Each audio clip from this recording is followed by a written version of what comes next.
Bismillahirrahmanirrahim. Assalamualaikum warahmatullahi wabarakatuh. Sahabat yang beriman, Ratu Balqis adalah pemimpin perempuan di negeri Saba. Dia dikenal sebagai pemimpin yang demokratis. Balqis bisa menjadi pemimpin negeri Saba dengan usaha dan rintangan. Lalu siapa sejatinya perempuan hebat di era Nabi Sulaiman alaihissalam itu? Balqis adalah putri Raja Syarahil, pemimpin negeri Yaman, keturunan Ya'rib bin Qattan, nenek moyang penduduk Arabia.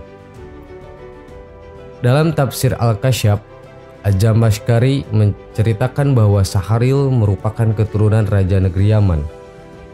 Ia putra terakhir dari 40 bersaudara sekaligus pewaris tahta kerajaan ayahnya. Ibu Balqis bukanlah sebangsa manusia, melainkan jin, bernama Raihanah binti Syakan. Konon, karena keluhuran derajat Raja Syarahil membuatnya tidak pantas menikah dengan perempuan manapun dari bangsa manusia, sehingga ia memutuskan untuk menikah dengan jin. Balqis adalah anak tunggal sehingga otomatis menggantikan ayahnya sebagai pemimpin di Yaman. Hanya saja tidak mudah bagi seorang wanita menjadi pemimpin. Imam Husain bin Mas'ud al-Baghawi dalam Ma'alimatut Tanjil atau lebih dikenal sebagai Tafsir al-Baghawi menceritakan, Balqis menaruh harapan untuk meneruskan jejak ayahnya dengan usaha keras meyakinkan penduduk Yaman. Merespon usaha Balqis, kaum Yaman tidak semua sependapat. Ada yang mau mengakui kepemimpinan Balqis, ada pula yang menolak. Dua respon yang pro kontra tersebut menyebabkan negeri Yaman terpecah menjadi dua. Satu bagian dipimpin Ratu Balqis, bagian lainnya dipimpin oleh seorang laki-laki. Wilayah kepemimpinan Balqis di Yaman inilah yang disebut dengan negeri Saba. Di bawah kepemimpinan perempuan Saba justru menjadi negeri yang damai dan sejahtera. Sementara satu kerajaan Yaman yang lain bernasib buruk sebab rajanya zolim terhadap rakyatnya. Balqis adalah pemimpin yang demokratis. Al-Quran merekam semua dekromatis Ratu Balqis tersebut pada saat membalas surat dari Nabi Sulaiman yang ditujukan kepadanya. Allah Subhanahu wa Ta'ala berfirman, Dia, Balqis berkata, "Wahai para pembesar, sesungguhnya telah disampaikan kepadaku sebuah surat yang mulia. Sesungguhnya surat itu dari Sulaiman yang isinya, dengan nama Allah yang Maha Pengasih dan Maha Penyayang. Janganlah engkau berlaku sombong terhadapku dan datanglah kepadaku sebagai orang-orang yang berserah diri." Dia Balqis berkata, "Wahai para pembesar, berilah aku pertimbangan dalam perkaraku ini. Aku tidak pernah memutuskan suatu perkara sebelum kamu hadir dalam majelisku." Mereka menjawab, "Kita memiliki kekuatan dan keberanian yang luar biasa untuk berperang. Tetapi keputusan berada di tanganmu, maka pertimbangkanlah apa yang akan engkau perintahkan." Quran Surat An-Naml ayat 29-33.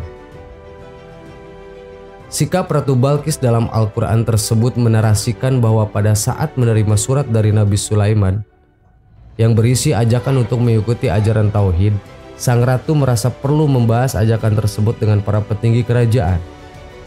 Fadl Hasan Abbas menceritakan dalam Qasasul Quran bahwa kekhasan jiwa kepemimpinan Balqis ada pada sikapnya yang selalu mendiskusikan persoalan dengan rakyatnya, termasuk saat menentukan langkah untuk merespon surat dari Nabi Sulaiman. Ratu Balqis selalu meminta pertimbangan rakyatnya sebelum mengambil keputusan. Ini menunjukkan bahwa Ratu Balqis tidak egois. Ia mementingkan kesejahteraan semua orang. Maka tak heran kerajaan yang dipimpinnya bisa hidup damai dan syarat akan kebebasan untuk berpendapat. Para menteri Ratu Balqis kemudian hanya menunjukkan bahwa kerajaan Saba memiliki perangkat militer yang kuat, tetapi mereka menyerahkan keputusan kepada sang ratu. Hal ini sebagaimana yang tertera pada surat An-Naml ayat 34 tadi. Sementara itu, siasat diplomatis Ratu Balqis dinarasikan dalam Al-Quran surat An-Naml ayat 34-35. Dia, Balqis berkata, "Sesungguhnya raja-raja apabila menaklukkan suatu negeri mereka tentu membinasakannya dan menjadikan penduduknya yang mulia jadi hina, dan demikian yang akan mereka perbuat. Dan sungguh aku akan mengirim utusan kepada mereka dengan membawa hadiah, dan aku akan menunggu apa yang akan dibawa kembali oleh para utusan itu." Quran Surat An-Naml ayat 34-35. Ratu Balkis tidak lantas memanfaatkan kekuatan militernya untuk menyerang kerajaan Sulaiman dengan cara yang anarkistik. Tergambar jelas dengan siasat politik diplomatis Balkis yang tergambar dalam surat An-Naml ayat 34 dan 35. Ibnu Katsir dalam tafsir Al-Quranul Adzim menjelaskan ayat 34 tadi itu menunjukkan bahwa kepemimpinan Ratu Balkis untuk tidak mengambil jalan perang. Ia mengatakan pada menteri-menterinya bahwa menyulut api peperangan untuk menyerang negeri lain adalah kebiasaan raja-raja terdahulu yang tidak boleh dilestarikan. Tindakan itu hanya akan membuat kerusakan, pertumpahan darah, menginjak kehormatan dan kekuatan pemimpinnya. Tindak perlawanan yang anarkis demikian ini kemudian justru membuat peradaban terdahulu terhina dan porak-poranda. Ratu Balkis tidak ingin melakukan kebiasaan buruk para pendahulunya itu. Ia lebih memilih langkah diplomasi dengan mengirimkan hadiah terlebih dahulu.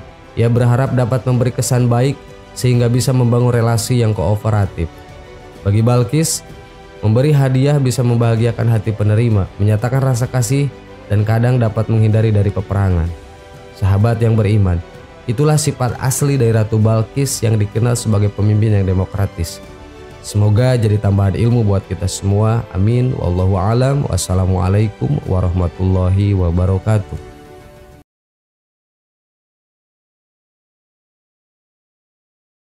Bismillahirrahmanirrahim. Assalamualaikum warahmatullahi wabarakatuh. Sahabat yang beriman, Nabi Yahya alaihissalam dilahirkan saat orang tuanya sudah berusia lanjut. Nabi Yahya lahir pada tahun 7 sebelum Masehi, merupakan anak satu-satunya Nabi Zakaria alaihissalam.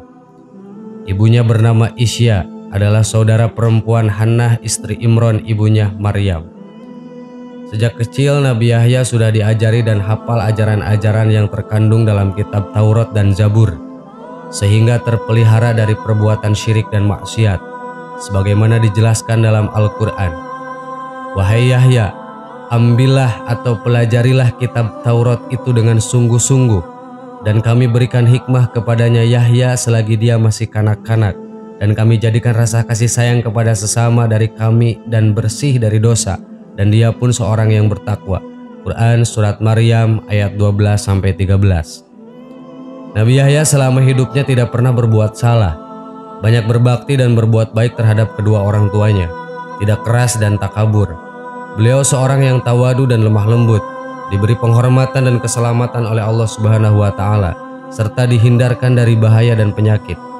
Pada waktu lahir, wafat, dan hari kiamat, beliau dibangkitkan kembali dengan kemuliaan di hadapan Tuhannya, sebagaimana dijelaskan dalam Al-Quran. Dan sangat berbakti kepada orang tuanya, dan dia bukan orang yang sombong atau bukan pula orang yang durhaka, dan kesejahteraan bagi dirinya pada hari lahirnya, pada hari wafatnya, dan pada hari dia dibangkitkan hidup kembali. Quran Surat Maryam ayat 14 dan 15. Nabi Yahya diangkat oleh Allah Subhanahu wa Ta'ala menjadi nabi pada tahun 27 Masehi.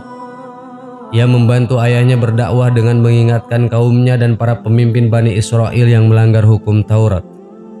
Ia sangat berani menegakkan kebenaran dan memberlakukan hukum agama dengan tegas. Ia selalu menganjurkan agar kaumnya yang berdosa segera bertaubat. Pertaubatan ini ditandai dengan dipermandikan atau dibaptis di sungai Yordan. Karena itu, Nabi Yahya dijuluki Al-Ma'madan atau pembaptis. Nabi Yahya dan Nabi Zakaria wafat.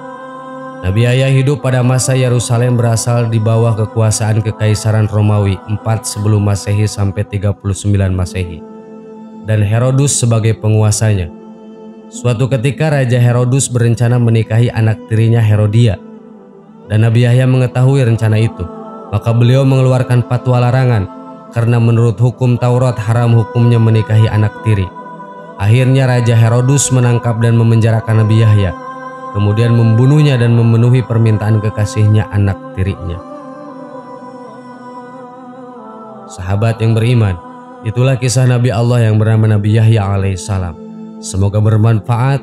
Amin. Wallahu a'lam. Wassalamualaikum warahmatullahi wabarakatuh.